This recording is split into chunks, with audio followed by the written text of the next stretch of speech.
Okay, and welcome back to students that are taking Math for Business and Finance and Math Applications. And we're continuing on with the Chapter 3 drill problems, the odd number problems. We finished with 3-9 in the last one, so now we're going to move on to 3-11. And it says, convert the following types of decimal fractions to decimals. All right, round to the nearest hundredth as needed. Okay, nearest hundredth as needed.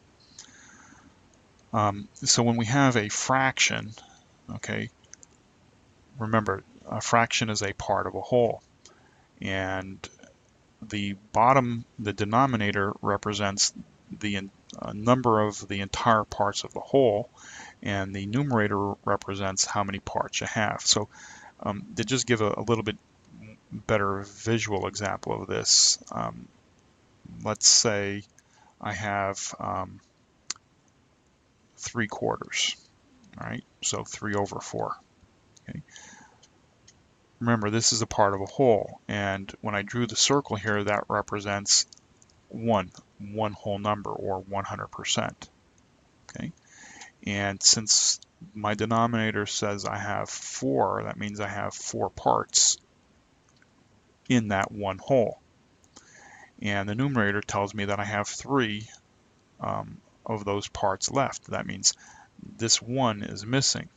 Okay, so in order to find the percentage, okay, or the decimal equivalent of what we have left, we take the denominator and we divide it into the numerator. Okay, so in this case here, and that's the theory behind it. So I'll just stay with the pen. It's not that big of a difference. I take my numerator, which is 8, and I divide by 100. Okay, so I keep my decimal place where it is, and I have to round to the nearest hundredths. So that means I have to go out at least 3 places, because I have tens, hundredths, and I need the thousands place in order to be able to tell me how to round to the nearest hundredth. Right? So I add the 3 zeros. Now I'm able to divide, all right, the 100 into that number. So 100 can't go into 8, 100 can't go into 80. So it goes 0 times, but 100 can go into 800 8 times, and that gives me 800 with 0 remainder, and I bring down my 0, and of course 100 and 0 is 0. So it says round to the nearest hundredth as needed. Well, my answer is 0.08, and since I have a 0 in the thousandths, I don't need to round anything. My final answer is 0.08. Now, I am going to erase a little bit and give a shortcut to this. Okay, all right. Because I am dividing by 100, that means I have 2 zeros. Okay, so if I have the whole number 8, remember here's where the decimal point is, and going to the right, these are all zeros. I can write these zeros to infinity, but because you're able to do that, that's it's just understood you're not going to write all of those numbers. Okay, but the reality is that there is a 0 after this decimal place. Now, because I have 2 zeros in the 100, all I need to do is just, and when I'm dividing by 100, all I need to do is just move the decimal place over 2 places and put my decimal point. So my answer would become 0.08 without actually having to do all of this division. The shortcut is, if I'm dividing by 100, because I have 2 zeros, all I need to do is just move the decimal place over 2 places. If I was dividing by, say, 10, okay, and I had a whole number of 8, okay, my decimal place is here. Since I only have 1 0, that means I only need to move it over one place. So when I divide by 10, my answer would be 0.8. Conversely, as another example, if I was dividing by 1,000, okay, I write the 8 here, right? Because there's 3 zeros, all I need to do is just move it over 3 places. So my answer, there's my decimal, would be 0.008. Okay. So that's just a quick shortcut method without having to do all of this here division, the long division of it. All right. Okay, so next problem. Drill problem 3-13. Same question. I have 61 over 1,000. I can divide the 1,000 into the 61, but I'm not going to. Instead, I'm going to use my shortcut method here. There's my decimal. I have 3 zeros. I'm going to move it over 3 places and put my decimal place here. So my answer ends up being 0.061. Okay. Now it says round to the nearest hundredth. My 6 is in the hundredths place, so I look right and I see a 1.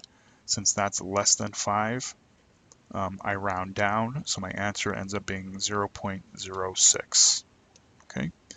Now again, you can go and do the long division by taking 61 and dividing it by 1,000, and you'll actually end up with 0.61. There's your answer. Okay. If you want to do that long division and then round. But I used the shortcut method there, and when I rounded, I ended up with the 0.06. Okay, 3-15. Same thing. 91 divided by 100. Again, you can go 91 and divide by 100, right? But remember, we have to take it out to 3 places because we're rounding to the nearest hundredth. But instead, I'm just going to take the 91, and since I have 2 digits here, 2 zeros, I move the decimal place over 2 places. So my answer ends up being 0.91. And since my thousands place is a 0, my answer remains at 0.91. You know, I round down because there's nothing there, so it ends up being the same. Right? Okay, let's see what's next here. 3-17, same problem, but this time we're using a mixed number. Okay, so let me rewrite this. I have 16 and 61 1/100ths. Okay, now remember, the 16 is a whole number. The 61 1/100ths is a fraction of a whole number. It's a part of a whole number. The only part we need to convert is the fraction portion. So our answer will keep the 16 as a whole number, and that's where the decimal place is going to go. But now when we convert the 61 1/100ths to a decimal, that will go into this, you know, after the decimal, because that's the fraction of the whole number. So using the shortcut method, which we did in the previous problems, okay, I take my 61, there's my decimal place, I move it over 2 places, so I have 0.61. And since I have a 0 in my thousands place, it remains at 0.61. So all I need to do is just add the 61 there, and my answer is 16.61. Okay. Let me get my bearings here. I'm not even looking in the textbook, so I have to every so often check that out to make sure that what's in the textbook is what I'm getting. All right. So 19, convert the following decimal to a fraction. Okay. Do not reduce to the lowest terms. Okay, so if I have 0.71, I'm doing the same exact thing as I did in the shortcut method, by saying to myself, okay, here's my decimal. In order to make that 0.71 a whole number, how many places do I have to go to the right? That's 2. So if I have to go 2 to the right, that means I have the 1 and add my 2 zeros, so I have 71 over 100. That's how I convert to a fraction. Okay. The concept behind it is, if you, let's say you had 0.71, and since it's a decimal place, we can, you know, we know we can multiply by 10, and if we multiply by 10, we find that we end up with 7.1, so that's not correct. We can do trial and error, multiply by 100, and get, you know, our 71 at that point, right? But that's, of course, doing all of that long math. It's just easier for me to go, okay, 1, 2 decimals, All right, so I just, and I know that is equivalent to 100. I just write the fraction as it is. All right, 3-21, same thing, 0.125. I know I'm going to move 1, 2, 3, so I write the 125, and then write 1, and then add 3 zeros, and that's the answer. Simple. 3-23, same thing, 0.825, 1, 2, 3, so I have 825 over 1 at 3 zeros. And that's the answer. 823, okay, yep, one more. Okay, 0.7065. There's my decimal, 1, 2, 3, 4. Right?